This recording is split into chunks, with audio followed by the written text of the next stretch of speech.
Barbados agrees to sell most of its shares in LIAT, and in sport, speculation about Phil Simmons' possible return to the West Indies. I'm Ricardo Roberts, and this is Caribbean in 10 for Monday, May 20th, 2019. I'll be back with the details after the break.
Antigua and Barbuda's Prime Minister Gaston Brown says Barbados has agreed to sell almost all of its shares in the cash-strapped regional airline LIAT to his government. He said he received correspondence to that effect from his Barbados counterpart, Mia Motley, on Saturday.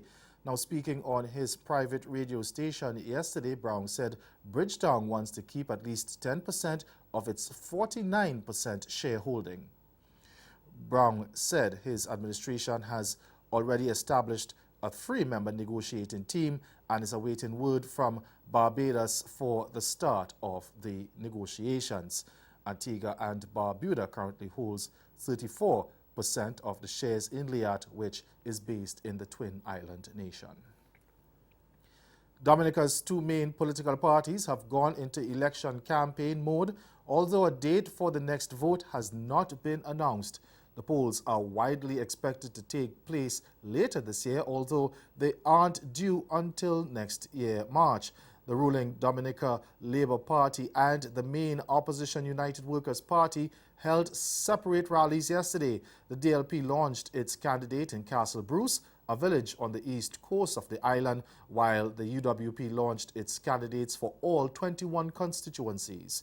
Prime Minister Roosevelt Skerrit poked fun at the opposition slate, which he described as leftover soup, saying that it was the same pitiful team that was rejected back in 2010, despite few new faces.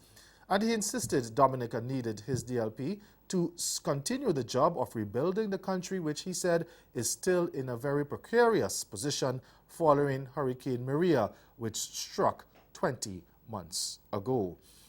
But on the ULP platform, leader Lennox Linton said his team is what the country needs for real change, and he outlined measures it would take if voted into office. Among them is a reduction of the cabinet by at least 40% and upgrading the salaries of all public officers to make them competitive with salaries paid to public officers in other OECS countries.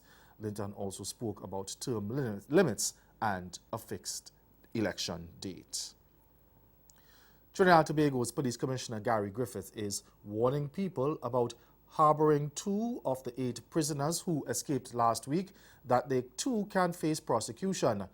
Olatunji Denbo and Michael Findlay remain on the run following their escape from the Golden Grove prison last Wednesday.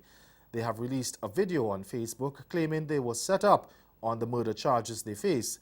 They say they are neither armed nor dangerous and have called on Prime Minister Dr. Keith Rowley and the Director of Public Prosecutions, Senior Counsel Roger Gaspard, to help them prove their innocence. Speaking on a television program, Commissioner Griffith warned that aiding and abetting that those who are aiding and abetting are breaking the law. And he said that while the escapees have a right to claim their innocence, it is for the criminal justice system and not the social media to rule on that. Stay with us. Your Midday Sport is next. I think people have been expecting my album for a while because I spoke about it in some interviews, but it's been a long time coming and I am a perfectionist. So in the meantime, that's why I'm doing this project, because I really want to put that music out there that, you know, I think people need to hear. And Vi is a part of a compilation or a project or an EP, whatever you guys would like to call it. This is my new song, Queen, off of my album, Give Me More. This right here, it's for all my pretty brown girls out there. From the curve of your hips to your honeysuckle lips. Mwah. You ready? Let's get saucy. I'ma make ya move a little harder when you hear a. This part, itty bitty.